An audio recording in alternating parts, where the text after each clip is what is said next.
Welcome to This Week in Orthodoxy, the world's only online video newscast focused on events in the life of the Orthodox Church. I'm Mami Luveris. These are some of the stories making headlines this week. Attacks on Christians continue in India. Remembering the two kidnapped Syrian bishops with a joint Eastern and Oriental Orthodox prayer.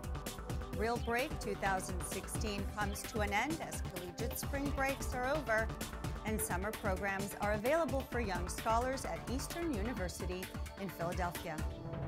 First up, 27 religious acts of violence against India's Christian community have been documented since February 26th, the date of an open letter signed by 34 members of the U.S. Congress that was sent to India's Prime Minister requesting him to specifically condemn attacks on India's religious minority communities. However, Prime Minister Narendra Modi continues to remain silent on the issue despite the rising number of attacks, affecting over 1,400 Christians being persecuted by members of radical Hindu nationalist groups who remain unpunished for attacks on Christians and their places of worship. Exercising religious freedom, meant to be protected by India's constitution, is a dangerous proposal as Modi's silence is deafening for those who face violence and threats. As has been reported by the Indian media, radical Hindu groups see the government's lack of enforcement of the law as an implied approval for their actions. This leads ICC, International Christian Concern, to believe that the situation will only worsen for India's Christians and other religious minority communities if the Prime Minister continues to do nothing. ICC is an organization established in 1995, helping to raise awareness, provide assistance, and act as a bridge between believers in free countries and believers in persecuted countries. For more information, visit persecution.org. And next up, Eastern and Oriental Orthodox churches will hold a common prayer service on Thursday, April 21st at St. Gabriel Syriac Orthodox Church in New Jersey. This marks 3 years since Syriac Orthodox Archbishop John Abraham and Antiochian Greek Orthodox Metropolitan Paul Yazigi were kidnapped in Aleppo, Syria.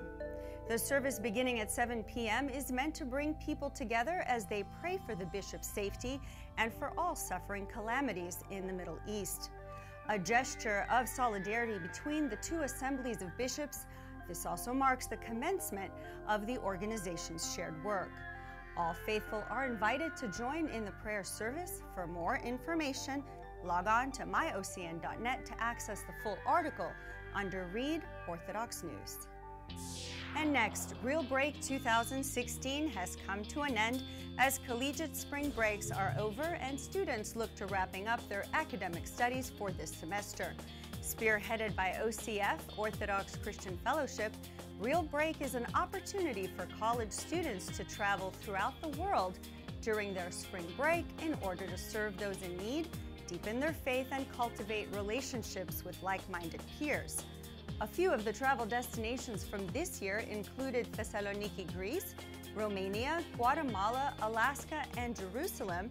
And although the trips for this season have been completed, planning for Real Break 2017 is already underway. Participating student reflections and photographs are posted on ocf.net, so you can read and experience the impact created on them as well as the impact they have on the communities they assisted. And lastly, there's a new summer college program at Eastern University in Philadelphia for young Orthodox scholars, sponsored by the Center for Orthodox Thought and Culture. It's open to advanced high school students and recent graduates who can earn college credit while studying Orthodox literature.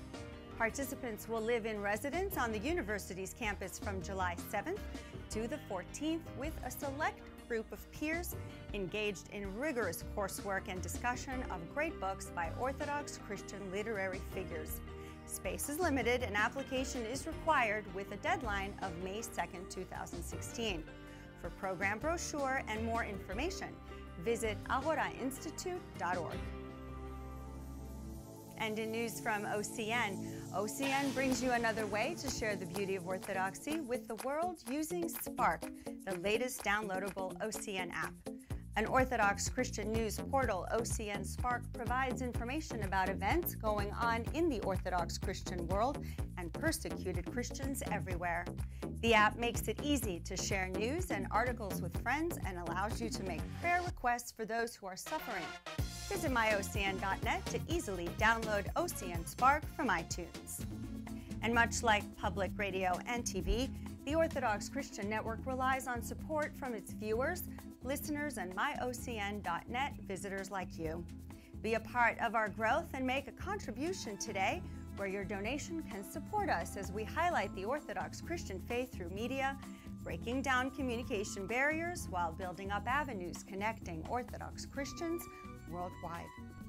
And remember, you can access the many breaking stories, blogs, podcasts, and videos available on the latest topics of interest on myocn.net, on Facebook, or watch us on our YouTube OCN video channel. And that brings another edition of This Week in Orthodoxy to a close. Wishing you a blessed Lenten season. For everyone here in our OCN studios, I'm Emmy Louveris. Let's go forth in peace.